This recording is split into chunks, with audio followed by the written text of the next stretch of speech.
Hello, and welcome to the Over and Back Classic NBA podcast. I am Jason Mann, and with me today, he writes for 16 Wins a Ring and Orlando Magic Daily, as well as other venues, Dar-Wei Chen. Dar-Wei, welcome to the show.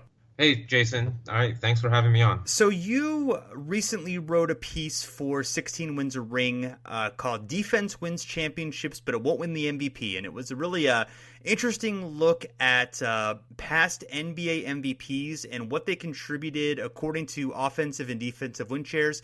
And it found that the share of MVP's value that comes from offense has increased almost every decade, and thus the share from defense has decreased over the years, which I found really fascinating. And what made you decide to look into this idea?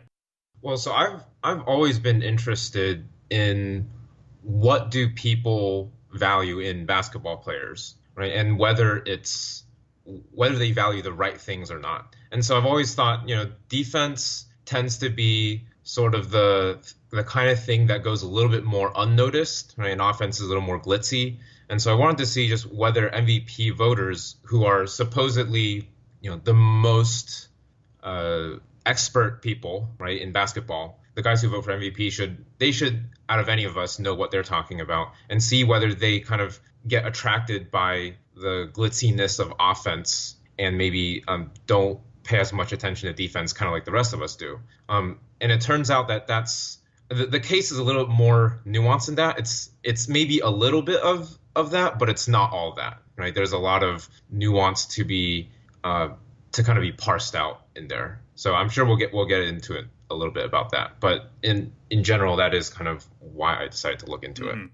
And is there, one thing about, defensive win shares and even, defensive box score plus minus, those defensive metrics can only tell us so much, obviously. I mean, I think we can probably agree that the offensive metrics do probably a better job of understanding player value, and the defensive ones are still, there's some noise there, particularly, pre-1974, the NBA did not track defensive rebounds, steals, or blocks.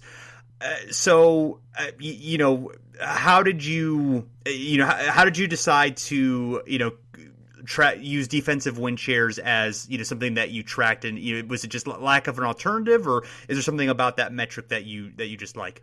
Yeah, it's admittedly I think anything related to defensive metrics right now, we have to admit, are pretty imperfect. Like no matter which metric you use, just because like you said, there's so many things about defense that are tough to track, right? And so there are other things, like defensive box plus minus or other things that are, I think, comparably good. But I mean, defensive win shares, I think, is as good as we can get for right now. And then the good thing is, for win shares at least, they do parse it out into offensive defense, so then you can make these kind of comparisons. Whereas something like if you use PER, right, you don't necessarily get an offensive defensive component with that. So I use win shares for that reason. It's not necessarily that you couldn't do the same thing with like box plus minus. Mm-hmm. So yeah, if someone wanted to do it with box plus minus, that would be interesting to see whether it also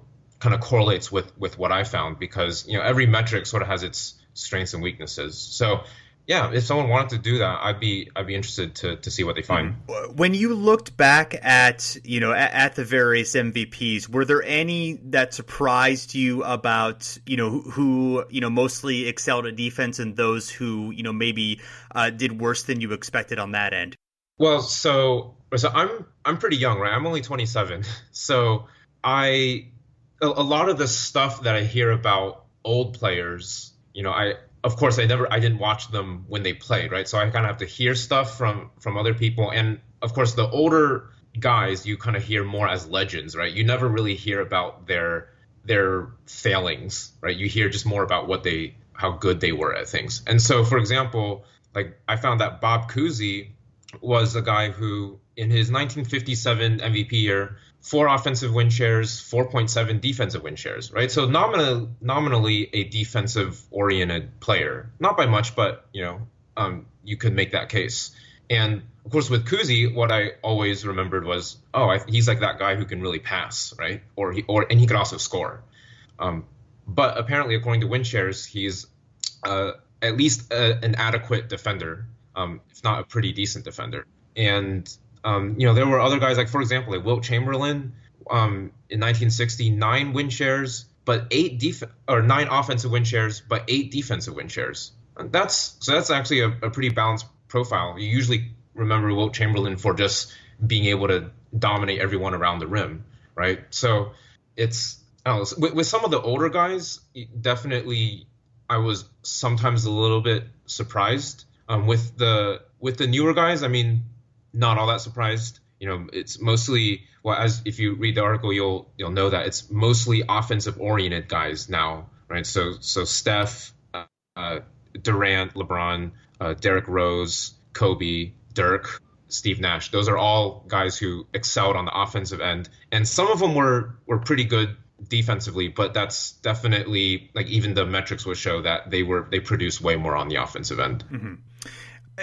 One thing that surprised me a little bit, talking about the older players, is the extreme to which Bill Russell, to which his value was measured on the defensive end, and obviously, with the study that we've done with Russell and with his reputation, understanding that he was the great defensive player in his day, basically, invented modern defensive concepts in terms of playing above the rim, and in terms of funneling offensive players toward him so he could block their shot or contest their shot or what have you. So, but still, I was surprised to the extreme. And you write about how, like, the 63 season, for instance, he had 13.6 win shares, 12.6 of them were defensive, and only 1 was offensive. And his shooting percentage is very low compared to modern day NBA. But it actually was not. It was several seasons early in his career, it was in the top 10, and it was above average for most of his career. So that isn't the entire explanation for it, but that was something that surprised me a little bit in when you looking at your research. Yeah, I mean, Bill Russell's seasons, so he had 4 MVP years. Well, he won 61, 62, 63, and 65. He won MVP. He had 4 seasons with double-digit defensive win shares. And I'm looking now just at the rest of the MVPs. Wilt Chamberlain put up 10.7 defensive win shares in 68. And then after that, there's no one who put up double-digit defensive win shares. And I think in the history of the NBA, there were only 8 such seasons, 8 double-digit defensive win shares. Bill Russell had 4 of them, right? And basically, no one is ever really coming close to that. I wrote in the article, 04 Ben Wallace, so that was the year that the Pistons won the championship. Ben Wallace put up 9.1 win shares on defense, and he was tremendous. I mean, Ben Wallace was the guy for modern bigs, right? Probably up until like Dwight Howard, and Dwight Howard was also, of course, really, really good. But I mean, yeah, you talk about like a guy who was just like head and shoulders above everyone else. Bill Russell, 4 double-digit defensive win shares, and then since then, Wilt Chamberlain did it once, and then there's only 3 other instances of that. So yeah, in fact, Russell has. I looked it up, and he has 6 the top 6 defensive win shares in NBA history, and 10 of the top 16 seasons are Russell. So obviously, a part in those terms, and throughout his career, the Celtics were almost always number 1 in defensive rating, and usually by a significant margin. There were a couple of times where it was close, in one year where the Sixers beat them, but other than that, they were always, of course, right there. As we said, a guy who basically invented a lot of the modern concepts of defense. You dug into Hakeem Olajuwon's 1994 season, which was the last year in which player won MVP with most of their value defined as with defensive win shares. He had 7.9 defensive win shares, which was second in the league, versus 6.4, which was offensive win shares, which was 10th in the league. And that was actually a fairly common trend in his career. He had 2 seasons in which he was in the top 10 in offensive win shares, and 13 seasons in which he was in the top 10 in defensive win shares. shares, including 7 in the top 2 in defensive win shares.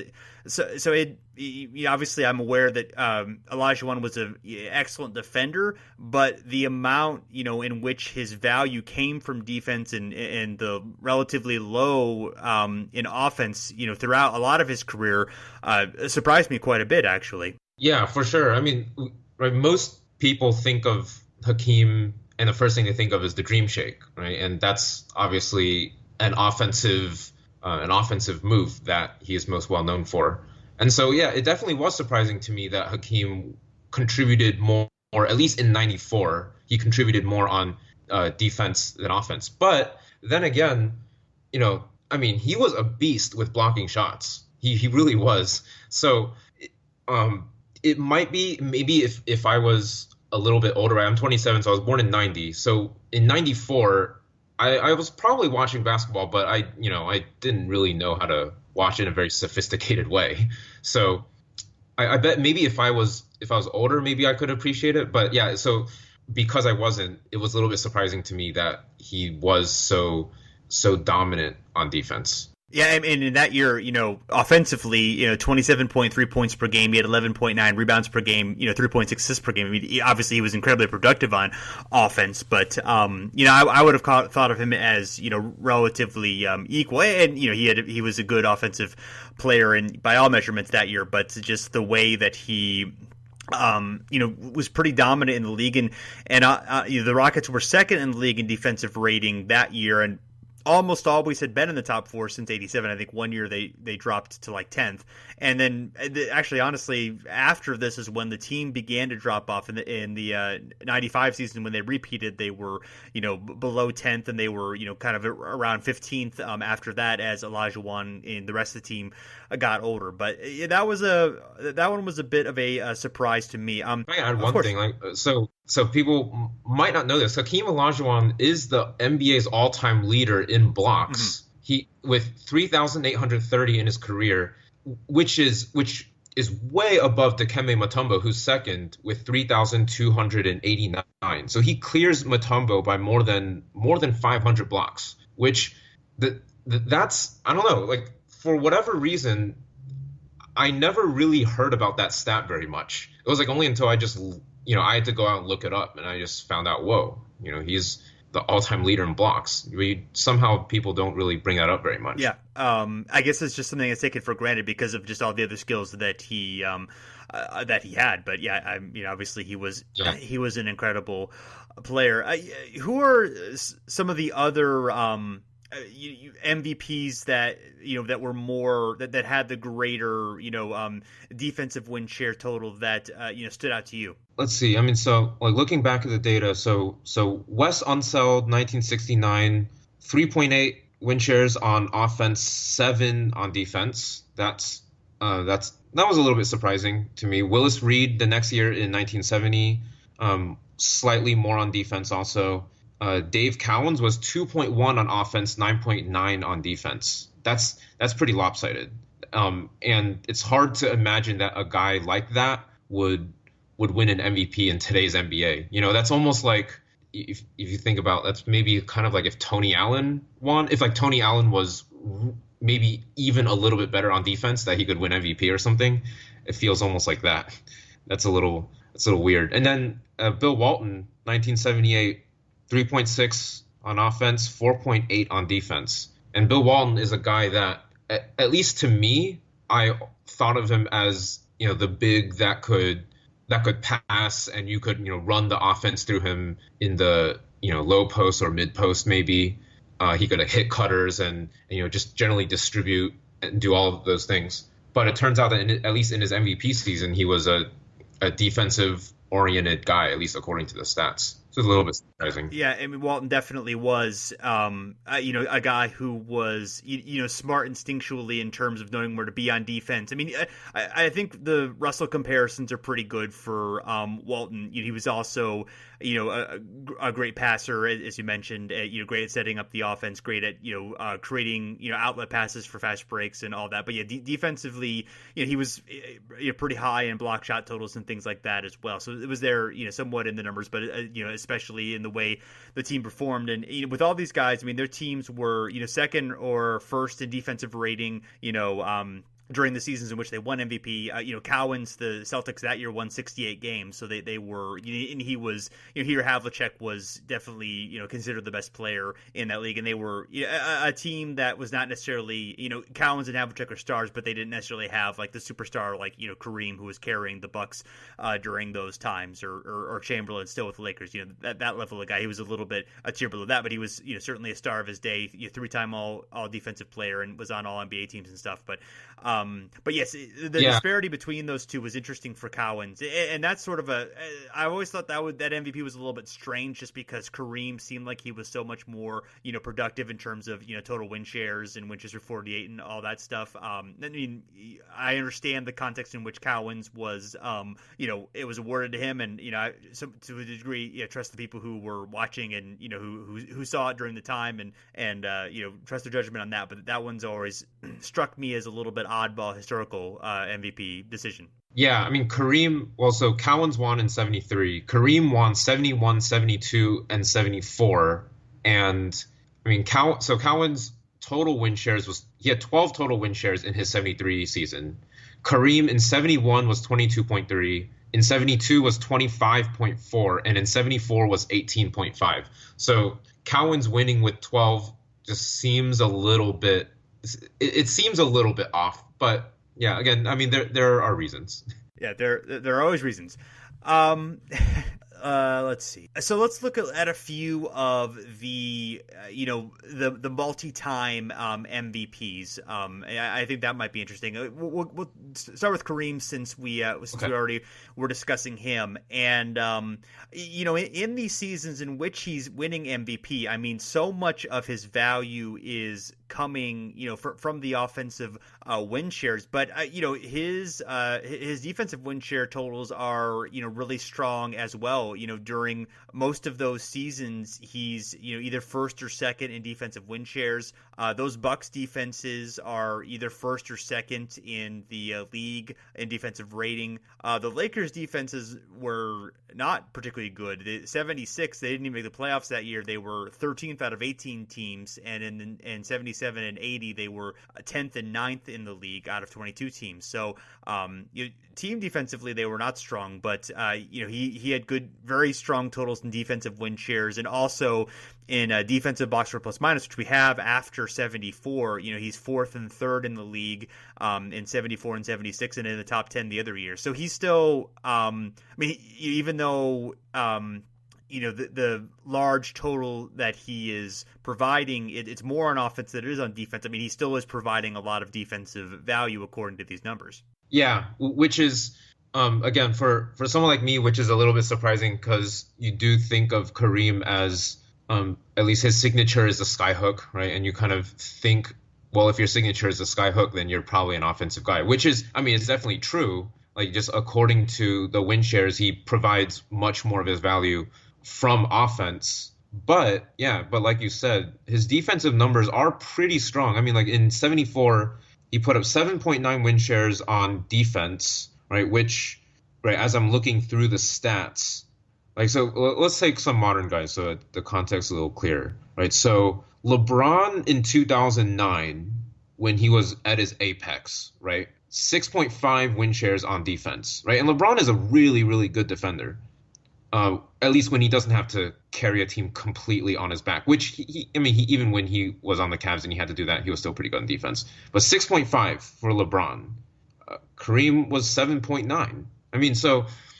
That just tells you that Kareem was just all around really, really good. That's basically all that means, right? Just because he had more on offense doesn't mean he wasn't also good on defense. He was just really good everywhere. So, well, one thing you talk about in the article, which it's good to discuss, is the fact is that a player, an individual in a game can have a greater effect on offense than an individual can have on defense. I mean, there's, you can be the best defensive player in the world having the best defensive game, but you are still, I don't think there's any way you're going to be able to have the same kind of impact that, James Harden is going to have in a 50-point triple double in which he's shooting efficiently from the field. I mean, it's almost impossible for a defense for one person to have that level of defensive impact. Now 5 guys working together,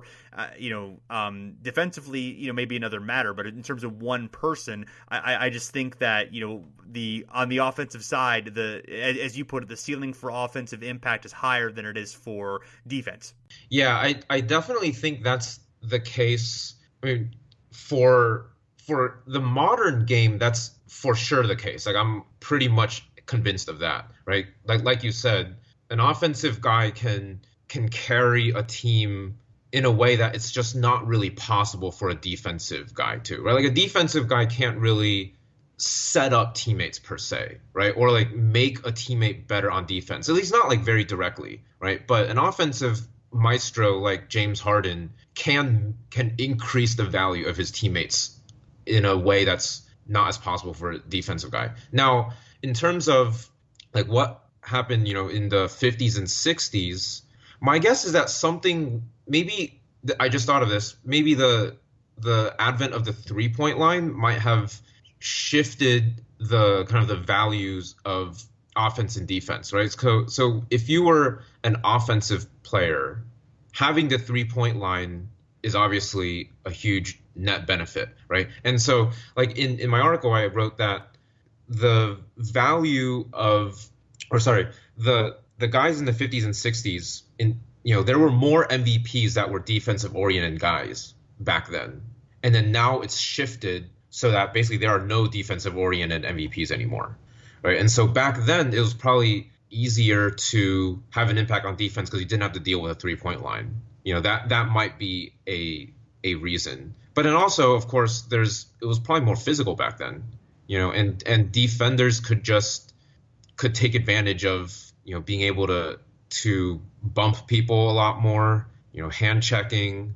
It was just probably a lot easier for a defensive player to control a game back then. I mean, I do think largely that Russell was such a transformative defensive force that I think that largely he's the exception to this rule that a defensive minded player can have that effect on the game. And I think it's because, the game changed so much during his career and he had just the, both the physical ability to be a game changer on defense and protect the rim in that way, and also to be able to work together with the other Celtics to forge these great defenses. I think that largely explains what the difference between then and now is that he was just this singular force on defense that no one has ever been able to approximate. We mentioned there are a handful of other players into the 70s who were able to have great value on defense over offense, but for the most part, even those guys, with with a couple of exceptions, those were fairly balanced season where you were getting roughly equal value in most of those times. I think Russell was just a guy who is just such a just a historical outlier that I think it's just largely that he just had that great of impact on the way that defense was played and the changing it, and it took everyone else a while to catch up. I do think your point about 3-point shooting is interesting, and I think that might be more of a why, especially in the past 10, 11 years, that has shifted, because you look at the 96 through 2004 period where and a couple of those early years the 3-point line was moved in, so there's even a higher ratio and effectiveness of 3-point shooting for a couple of those years. But you look at the late 90s and early 2000s, those numbers, the percentage of offensive value for MVPs is declining a bit. It's getting into the low 60s and low 50s, and then Nash comes along and then has those 2 years, and then after that, it has not jumped below 63% since then. It's usually been in the low to mid 70s, and with Nash it peaked in the high 80s. Nash is kind of an outlier in the other way that he provided so little defensive value, at least according to these metrics. Yeah. Yeah, I also wanted to point out that so Hakeem was the last guy to win defensively, right, in 94, and then before that it was Bill Walton in 78. So really since 78 you can say that there's been one guy in almost 40 years to win primarily defensively. And what's also interesting is that we can maybe see if we can talk about this a little bit, is it's mostly big guys that can win the MVP going on, mostly on defense, right? It seems like it's right. So Hakeem, Bill Walton, Cowens, Reed, Unseld, Chamberlain, Russell, Kuzi. Okay, so Kuzi wasn't a big, right? But everyone else is a big. So that's kind of interesting to think about. Is on offense, you can have a guy from whatever position dominate, right? So you can have anyone from Shaq to Chris Paul, right? Or Steve Nash, dominate on offense. But on defense, it's a little bit more like you kind of need to be a big in order to really control a game, right? Even someone like let's say like right now, like Kawhi, right? Kawhi Leonard or Jimmy Butler, guys who are really, really good on defense, but they can, in some ways, they can kind of get schemed out a little bit. I remember reading an article. I think it was Zach Harper when he was still at CBS, and he wrote this thing about how some teams were basically taking whatever guy that Kawhi was guarding and just putting him like way outside, and basically just taking Kawhi away from the plays. Just putting, so like, for example, you could see the Warriors if Kawhi was guarding, let's say Clay or Kevin Durant, right? And just putting them 30 feet out. And then Kawhi would have to stick him from out there because they can also knock down that shot. So you can't just completely sag way off. And then the rest of the offense goes 4-on-4, basically. So you can do that with a wing defender, but you can't really do that with a big defender. At least it's harder to, right? Because you might not have a guy who can stretch that far, right? If you're the Knicks and you have Porzingis, maybe you can put him way out there and scheme out a big. But it's definitely harder, right? Most teams don't have a big who can shoot from, let's say 28 feet.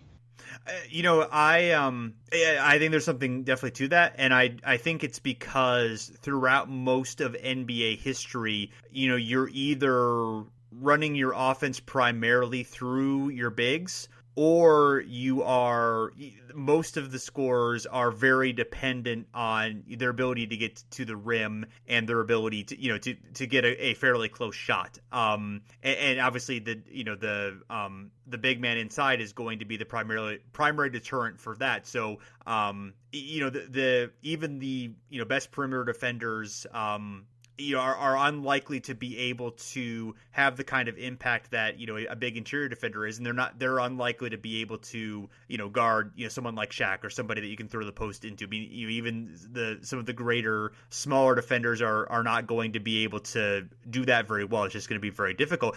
And obviously, within the last 5 years, and Curry is the best example of this.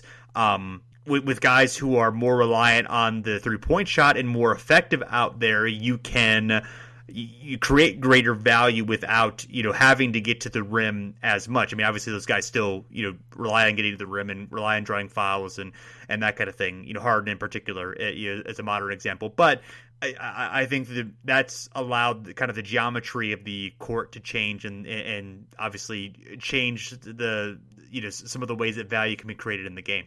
Yeah, and I wonder whether we see some teams now that just shoot so many threes, right? So the Houston Rockets, for example, there are some games where they'll shoot 40, 50 threes, in a game. And I wonder whether that will decrease the the value of a rim protecting big at least a little bit, right? It's not. I mean, obviously, rim protection is still really good, right? Because the two most efficient field goal attempts are 3-point shots and shots at the rim, right? So a rim protecting big is still very important. But if teams are going to be taking 40 or 50 threes, and it seems like every year they're setting a new record for 3-point attempts, just as a league, maybe the value of a rim protecting big is going to go down at least a little bit. That would be my guess. And that'll be interesting to see if that's reflected in in things like the MVP voting, which it seems like at least it might be. I mean, there's not very many bigs in the MVP race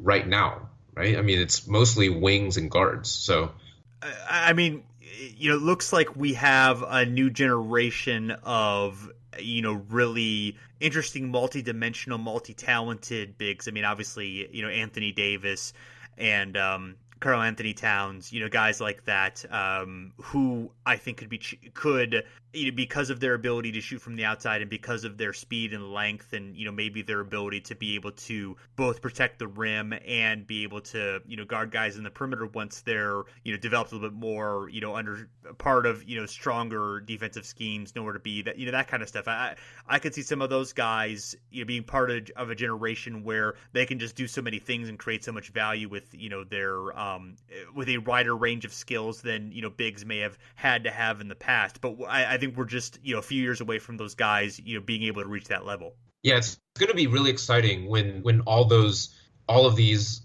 young bigs who are, like you said, like multi-talented. So yeah, like Embiid, Towns, Porzingis, Giannis, Jokic, Davis, maybe Boogie to some extent. Like all these guys are like just bigs that we haven't really seen very much of before, right? And it's going to be fun when they are the stars of the show. Like right now, we're still in a little bit of the LeBron extended prime kind of dominance, right? But then after LeBron, then it's going to be guys like who I just named, and then maybe, of course, Kevin Durant is sort of like, I mean, people forget Kevin Durant's actually 7 feet tall, so he's sort of a big too. I mean, he doesn't play like one, but I mean, he can actually protect the rim decently well if that's what he's called to do. Like he's usually not necessarily called to do that just because, of course, the Warriors have Draymond, right? And then the Thunder had Steven Adams.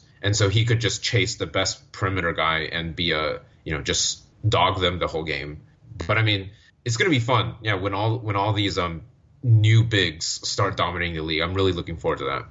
So I want to talk a little bit more about a few of the other, multi-time MVPs before we get going. But it was interesting to me that Moses Malone, he was not, only one of his MVP seasons was he in the top 10 in defensive win shares. He was second in 1982.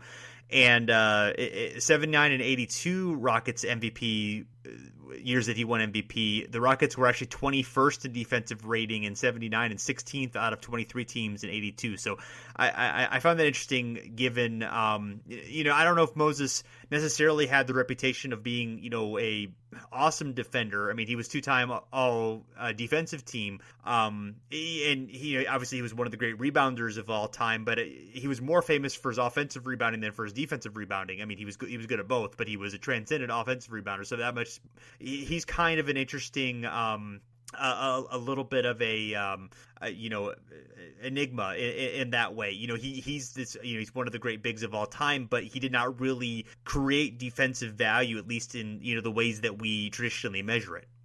Yeah, I mean, I definitely remembered what I remember of Moses is that he was the guy who would just be able to grab 2-3 offensive boards on a single possession.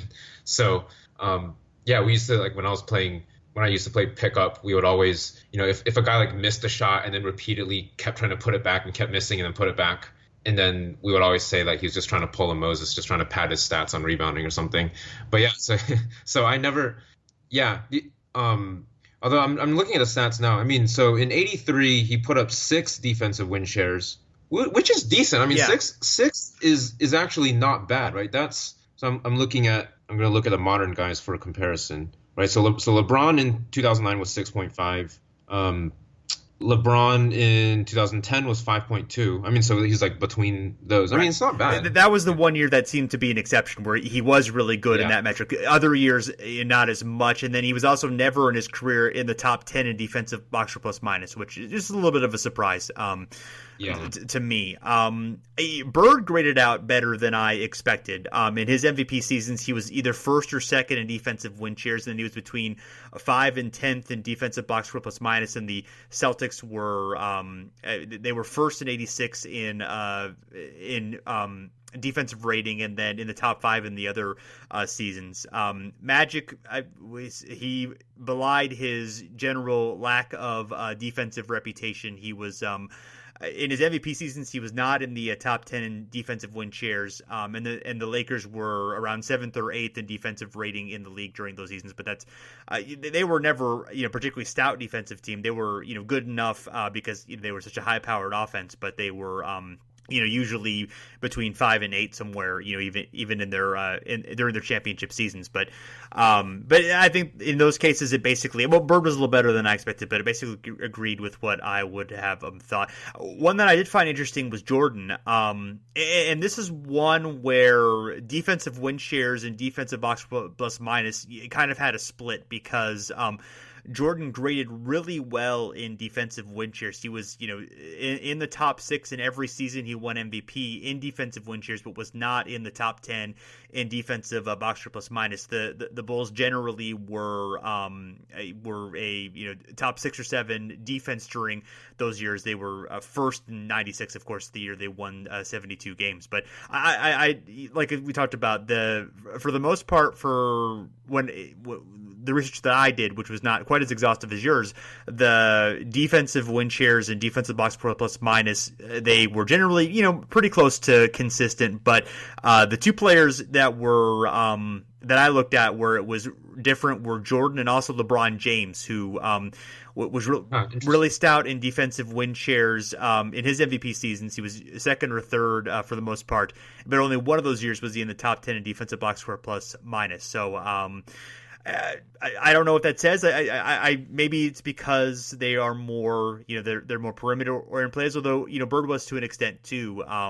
So I don't know, that was sort of an odd, somewhat of a disparity. But the other guys, those things were very close. But I don't know if there were any other huge surprises to me in terms of the guys who won multiple MVPs. But it was interesting to look at for sure. Yeah, Larry Bird, I agree with you. Larry Bird was a little bit surprising, and that his, at least according to defensive win shares, was relatively comparable to Jordan.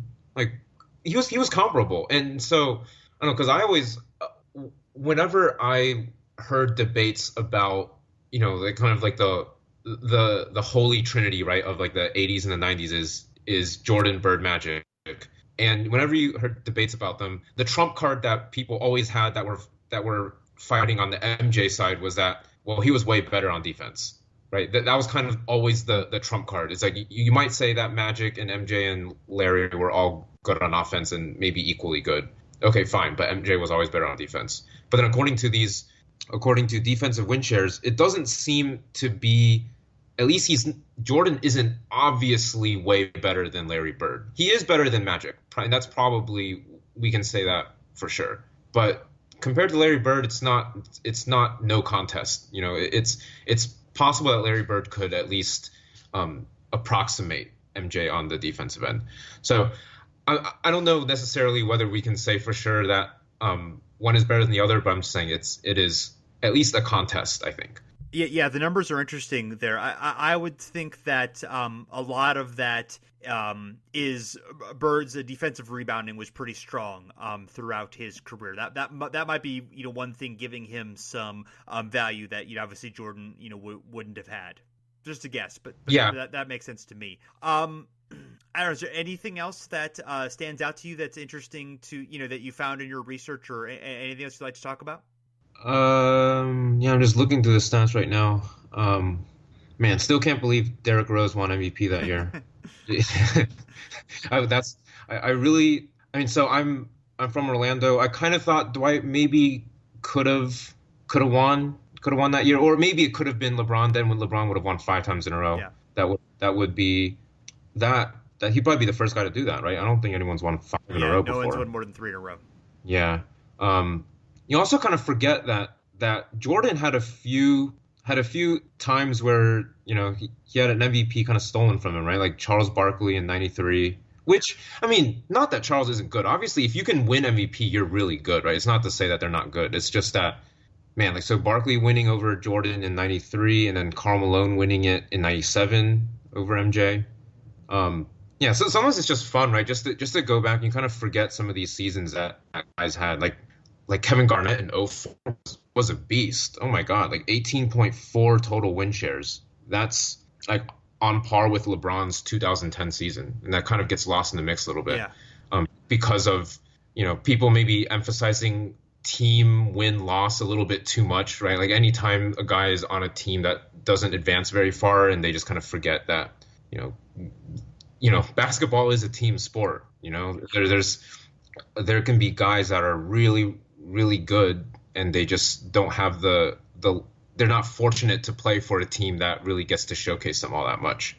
So yeah, it's just fun to look back. I encourage people to just go back and look at these seasons and just remind yourself of guys that had really good seasons back then that might have been lost over time. And that's good that you guys have this podcast to kind of remind people of history. I saw you guys did a Hall of Fame thing recently, right? And it reminded me about T-Mac, which I don't need any reminding about T-Mac because I'm from Orlando, so T-Mac is probably my favorite player of all time. So I don't need reminding, but there might be some people who do, right? Sure. Yeah. It's interesting with some of these guys now who, of course, were big in the, mid 2000s, but we're a long enough distance from that where, those memories are going to start fading a little bit. And, obviously, younger fans who have come in who, if you're, I don't know, if you're 20, you don't necessarily have like a, necessarily a great memory of T-Mac when he was absolutely at his peak. That was,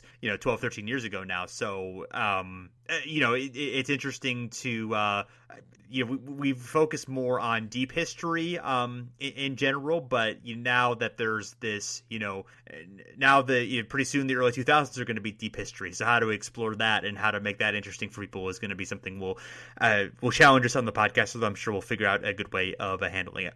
Yeah, that's crazy. Yeah. Time really goes by so fast. Yeah, when T-Mac was good in the early 2000s for the Magic, yeah, I was in I was in middle school, and I remember just listening to the radio on some Magic games whenever I couldn't catch it on TV. Just listening to the radio, and T-Mac was his '02 season, I think, where he scored 32 on a team where you didn't have to guard anyone else.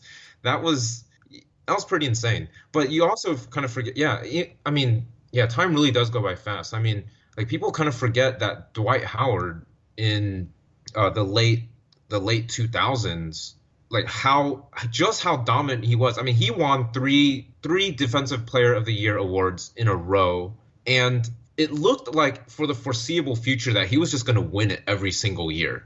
Like, honestly, like if at the end of the third year which he won, which was I think probably 2010 season, at the end of the 2010 season, if you told me that he was going to win 3 more in a row, I would have agreed. I would have put down money on that. Right. But then things change fast. I mean, just like an injury here or there, or getting put onto the wrong team, some sort of chemistry dysfunction.